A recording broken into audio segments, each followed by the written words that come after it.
Hi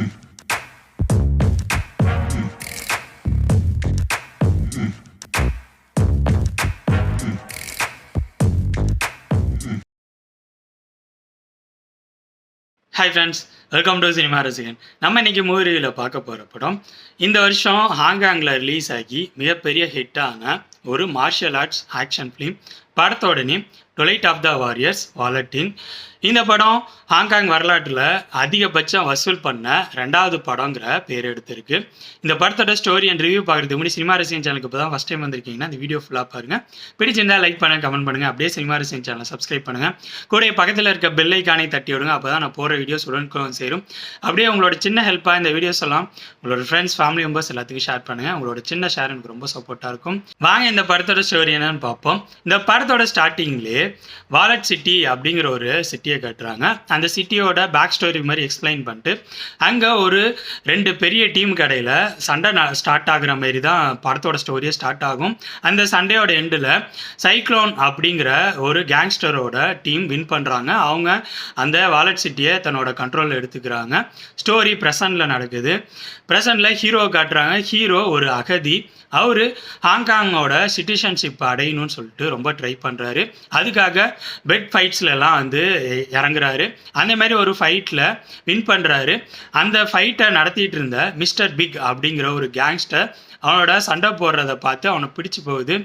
so அவனுக்கிட்ட வந்து அந்த bed ஃபைட்டில் win பண்ண காசை வந்து கொடுக்காம எதுக்காக இந்த மாதிரி ஃபைட் பண்ணுற அப்படிங்கிற மாதிரி அவங்ககிட்ட பேசுகிறாரு. ஹீரோ, எனக்கு ஹாங்காங்கோட சிட்டிசன்ஷிப் ஐடி கார்டு வேணும், அதுக்காக தான் நான் இதெல்லாம் பண்ணிகிட்ருக்கேன் அப்படிங்கிறாரு. சரி, ஓகே, நான் உன்னோட பணத்தை தரல, அதுக்கு பதிலாக உனக்கு ஒரு ஐடி கார்டை நான் உனக்கு ரெடி பண்ணி தரேன் அப்படிங்கிறாரு. சரி, ஓகேன்னு சொல்லிட்டு ஹீரோ அங்கேருந்து கிளம்புறான். திரும்பி மிஸ்டர் பிக் கூப்பிட்டதுனால ஹீரோ வரான். வந்து மிஸ்டர் பிக்கை மீட் பண்ணுறப்ப அந்த வர வழியில் அவங்க நிறையா பணங்கள், ட்ரக்ஸு அதெல்லாம் வச்சு அங்கே கவுண்ட் பண்ணிகிட்டு இருக்காங்க. அந்தமாரி ஒரு ஏரியாவுக்குள்ளே தான் மிஸ்டர் பிக்கை மீட் பண்ண போகிறான். மீட் பண்ணுறப்ப பிக்கு வந்து ஒரு ஐடி கார்டு கொடுக்குறான். அதை பார்த்தா அது டூப்ளிகேட் ஐடி கார்டு மாரி இருக்குது. உடனே ஹீரோ பயங்கரமாக டென்ஷன் ஆகுறான். டென்ஷன் ஆகிட்டு அங்கேருந்து போகிறான். அங்கேருந்து கிளம்பி போகிறப்ப அந்த பிக் வச்சுருக்க அந்த ஒரு பண மூட்டைகள்லாம் இருக்கிறதுலேருந்து ஒரு பையை எடுத்துகிட்டு ஓட ஆரம்பிக்கிறான். பிக்கோட டீம் அவனை துரத்த ஆரம்பிக்கிறாங்க. அப்படியே சேஸ் பண்ணிகிட்டே போகிறப்ப ஹீரோ தற்செயலாக அந்த வாலட் சிட்டிக்குள்ளே போயிடுறான். வாலட் சிட்டிக்குள்ளே போனதும் அவனை துரத்திட்டு வந்த அந்த டீம் வாலட் சிட்டியோட என்ட்ரன்ஸ்லேயே அப்படியே ஸ்டாப் ஆகுறாங்க. இதுக்கப்புறம் அந்த வாலட் சிட்டியோட டீம் வந்து அவனை பார்த்துப்பாங்க, நம்ம போகலாம் அப்படின்னு சொல்லிட்டு கிளம்பி போகிறாங்க. ஹீரோ வாலட் சிட்டிக்குள்ளே போய் ஓட ஆரம்பிக்கிறப்ப அங்கே இருக்க ஒரு டீம் ஹீரோவை துரத்த ஆரம்பிக்குது.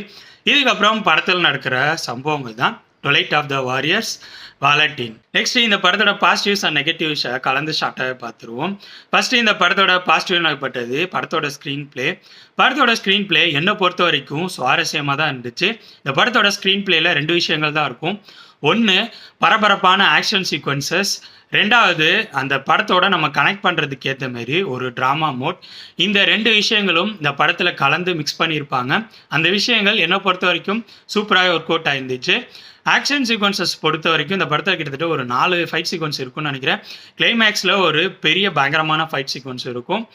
எல்லா ஆக்ஷன் சீக்வன்ஸும் சூப்பராக இருந்துச்சு. அந்த ஆக்ஷன் சீக்வன்சஸில் டெக்னிக்கல் விஷயங்கள் பர்ஃபெக்டாகவே இருந்துச்சு. ஆக்ஷன் சீக்வன்ஸ் மட்டும் இல்லாமல் படம் ஃபுல்லாகவே டெக்னிக்கல் விஷயங்களான ஒளிப்பதிவு, பேக்ரவுண்ட் மியூசிக், எடிட்டிங், இந்த 3 விஷயங்களும் பர்ஃபெக்டாகவே இருந்துச்சு. நெக்ஸ்ட்டு ட்ராமா மோடை பற்றி சொல்லணுன்னா, ஏன்னா யூஸ்வலாக என்ன தான் ஆக்ஷன் படமாக இருந்தாலும் நம்ம அந்த படம் பார்க்குறப்ப சென்டிமெண்ட்டாக சில கனெக்டிவிட்டி இருக்கணும்.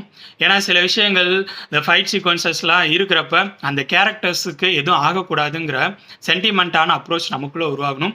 அதுக்காக இந்த படத்தில் ஃபஸ்ட் ஹாஃப்லேயும் செகண்ட் ஹாஃப்லேயும் சென்டிமெண்ட்டான விஷயங்கள் வச்சுருக்காங்க. அது என்னை பொறுத்த வரைக்கும் ஓரளவு ஒர்க் அவுட் ஆகி தான் இருக்குது. நெக்ஸ்ட்டு ஃபஸ்ட்டு எனப்பட்ட இந்த படத்தில் நடித்தவங்களோட பர்ஃபார்மன்ஸ், எல்லாரோட பர்ஃபார்மன்ஸும் நல்லாவே இருந்துச்சு. அது மட்டும் இல்லாமல் இந்த படத்தில் இருக்க எல்லா கேரக்டர்ஸையும் ஸ்ட்ராங்காகவே டிசைன் பண்ணியிருந்தாங்க. சைக்ளோன்கிற ஒரு கேரக்டர், சைக்ளோனோட ஒரு டீம் இருப்பாங்க. நெக்ஸ்ட்டு ஹீரோவோட கேரக்டர், அது மட்டும் இல்லாமல் நான் சொன்ன மாதிரி மிஸ்டர் பிக் அப்படிங்கிற ஒரு கேரக்டர்.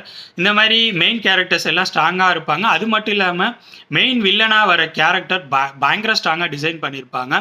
ஏன்னா அந்த கேரக்டரை யாராலும் தோக்கடிக்க முடியாது அப்படிங்கிற மாரி ஒரு கட்டம் உருவாகும். அந்த கட்டத்துக்கு அப்புறம் ஒரு ஃபைட் சீக்வன்ஸ்லாம் நம்ம பார்க்குறப்ப நமக்கே எப்படி தாண்டா அந்த வில்லனை ஹீரோ வந்து தோக்கடிப்பான் அப்படிங்கிற மாரி ஒரு ஃபீல் நமக்குள்ளே உருவாயிரும். அந்தளவு ஸ்ட்ராங்காக டிசைன் பண்ணியிருப்பாங்க வில்லனோட கேரக்டர். அது இந்த படத்தில் சூப்பராகவே ஒர்க் அவுட் ஆகிருந்துச்சு. அடுத்ததா இந்த படத்தோட ப்ரொடக்ஷன் டிசைன் ஒர்க்கை கண்டிப்பாக பாராட்டலாம். ஏன்னா ப்ரொடக்ஷன் டிசைன் ஒர்க் அந்த வாலட் சிட்டி அப்படிங்கிற அமைப்பை சூப்பராக கொண்டு வந்திருப்பாங்க. அது கிட்டத்தட்ட ஒரு அப்பார்ட்மெண்ட் மாதிரி ஒரு செட்டப்பில் இருக்கும். இருந்தாலும் ஒரு மாதிரி மெர்ஜ் பண்ணி வச்சுருப்பாங்க. அது உண்மையான ஒரு லொக்கேஷன்ஸில் எடுத்திருந்தாலும் சரி, இவங்க ப்ரொடக்ஷன் டிசைன் ஒர்க்கில் பண்ணியிருந்தாலும் சரி, ரெண்டுமே சேலஞ்சிங்கான விஷயம் தான். அதை இந்த டீம் சூப்பராகவே ஹேண்டில் பண்ணியிருக்காங்க. சில இடங்களில் விஎஃப்எக்ஸ் இருக்குது. அந்த விஎஃப்எக்ஸ் சூப்பராகவே ஒர்க் அவுட் ஆகிருந்துச்சு. நெக்ஸ்ட் இந்த படத்தோட நெகட்டிவ்ஸ் மாதிரி பட்டது பெருசாக எனக்கு எதுவும் தெரியல. ரெண்டு மைனர் நெகட்டிவ் மாதிரி தான் பட்டுச்சு. அது என்னன்னா, ஃபர்ஸ்ட் இந்த படத்தோட ஆக்ஷன் சீக்வன்ஸ். இந்த படத்தோட ஆக்ஷன் சீக்வன்ஸ் உண்மைக்கு நெருக்கமாலாம் இருக்காது. மார்ஷியல் ஆர்ட்ஸ் பேஸ்டு ஆக்ஷன் சீக்வன்ஸில் ரியாலிட்டிக்கு கொஞ்சம் ஓவர் டோஸில் அப்போல இருக்க மாதிரி தான் தெரியும். ஏன்னா ரியாலிட்டியில் பார்க்குறப்ப இப்படிலாம் ஆக்ஷன்லாம் பண்ண முடியுமா அப்படிங்கிற மாதிரி தோணும்.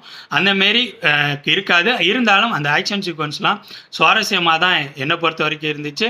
நெக்ஸ்ட்டு இந்த படத்தோட ஸ்டோரி பேஸ்லைன்லாம் பயங்கரமான ஸ்டோரி பேஸ்லைன்லாம் கிடையாது. இந்த நம்ம ஊரில் தமிழ், தெலுங்கு இந்த படங்கள்லாம் நம்ம ஆல்ரெடி பார்த்து பழகின ஒரு பழைய ஸ்டோரி பேஸ்லைன் தான்.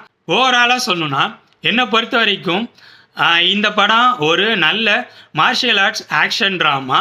உங்களுக்கு சைனீஸ், ஜாப்பனீஸ், கொரியன் படங்கள்லாம் ரிலீஸ் ஆகிற மார்ஷியல் ஆர்ட் பேஸ்டு ஆக்ஷன் ஃபிலிம்ஸ்லாம் பிடிக்குன்னா நீங்கள் இந்த படத்தை கண்டிப்பாக ட்ரை பண்ணலாம்.